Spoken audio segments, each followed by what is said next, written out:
Hi, I'm Mark Walker. I'm the editorial director at the Fintech Times. We're here in the Kingdom of Saudi Arabia at Seamless, recording for Seamless TV. We're very happy to have a interviewee here with us. I'm going to ask him to introduce himself to the camera. Hello, my name is Saleh Alghamdi. I'm the Business Development Manager at Lean Technologies. Fantastic. So, give us a little bit of background about Lean Technologies. When did it start and what was the premise of starting the business? Amazing. So the founders, Hisham Al-Faleh, Hadith Sarkar and Ashok Gupta, started the journey in 2019.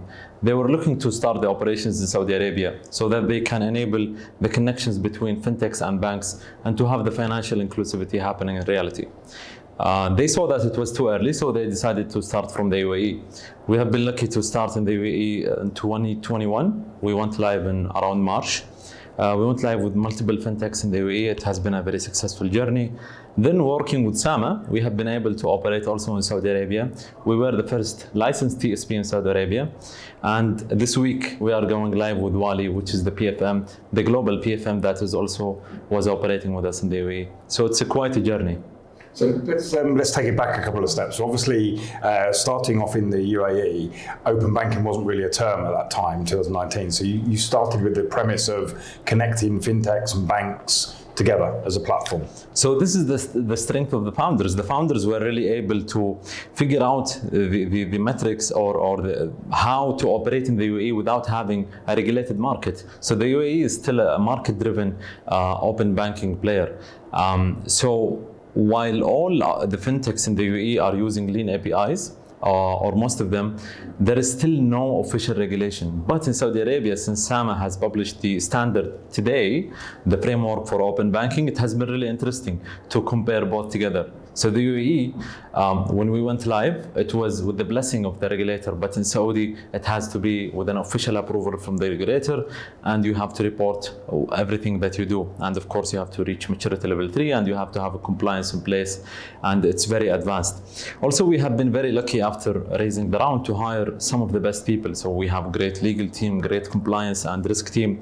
So really laying down that foundation is helping us to operate in a regulated environment and keep growing at the same time. Okay, and did you choose Saudi as your next market purely because of the Saudi vision for 2030, implementing open banking and really getting to grips with it? So part of the financial sector development program is financial inclusivity and actually providing very good financial services in the region, and so in Saudi Arabia specifically. But when it started, the open banking, it was a new term to Saudi Arabia. So it took SAMA, the central bank, some time to figure out what's the best way to go live with it. And now we have been very lucky to operate in Saudi Arabia. When you look at the financial sector development program, you will see the need for robo-advisories. You will see the need for PFMs, personal finance management apps, where the end users are able to do financial planning. You will see also the need for savings applications where you are doing savings. Very soon we will announce one partnership with the biggest savings platform in the region as well. So it has been quite a journey working with SAMA, working with all these clients that really want to have this financial inclusivity vision applied in reality. Wonderful. So let's talk a little bit about Wally now. So how has that integration gone, and what is that service now able to provide? So Wally is a global PFM. They are operating in multiple countries. When they came to the UAE, they were looking for the best TSP to integrate with. So they decided to move with us in the UAE and go live. It has been a very smooth journey, and the team is very happy.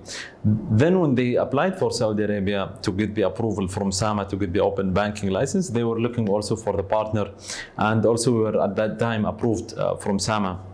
We started the integration around 4 months ago or 2 or 3 months ago. We did the testing also 2 months ago, and then they got the LOA from SAMA. Now they are going live with the full integration.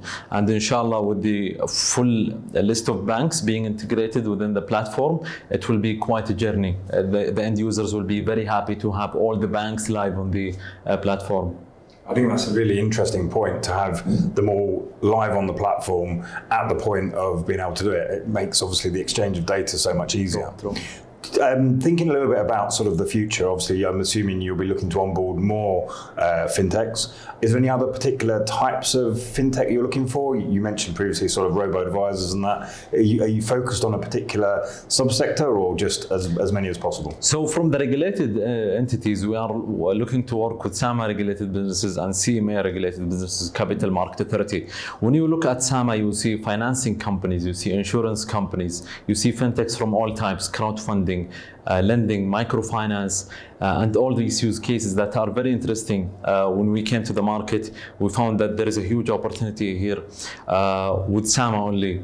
Go to CMA, you will find you have robo-advisories, you have bonds or sukuk platforms, you have all these special use cases that will be enriched with the use of open banking. Of course, now open banking is only data, but within the Q2, as SAMA mentioned in their publication, there will be the payments as well. So the payments will really bring this open banking to reality on a bigger scale. Yeah, it's interesting you mentioned open banking payments. So obviously, the UK and Europe, you could argue a bit more mature in their adoption of open banking. Open banking payments is becoming much more of an interesting thing for people, for consumers obviously, to be able to pay money straight out of their bank account to a merchant rather than having any intermediary. How do you think that's going to develop here in the kingdom? I think in Saudi Arabia and also in the UAE, what has happened before is that the old schemes that are using the traditional railways are making it hard for fintechs and merchants to scale because of the high merchant discount rates. And when open banking comes into the picture, it really allows these merchants and these remittance applications, these wallets, to really have strong business models. Because it's very hard to run a business when you are losing 3% just at the top-up stage. It's very hard. So come open banking, allow all these merchants to save a lot of money, allow them to grow and build this payment infrastructure for them. They will be very happy to use it. And at the end of the day, also the end user will be happy because all his platforms are connected together. So my final question for you, if we're fortunate enough to be able to sit together again next year and have another conversation, what is it you think we will be talking about then?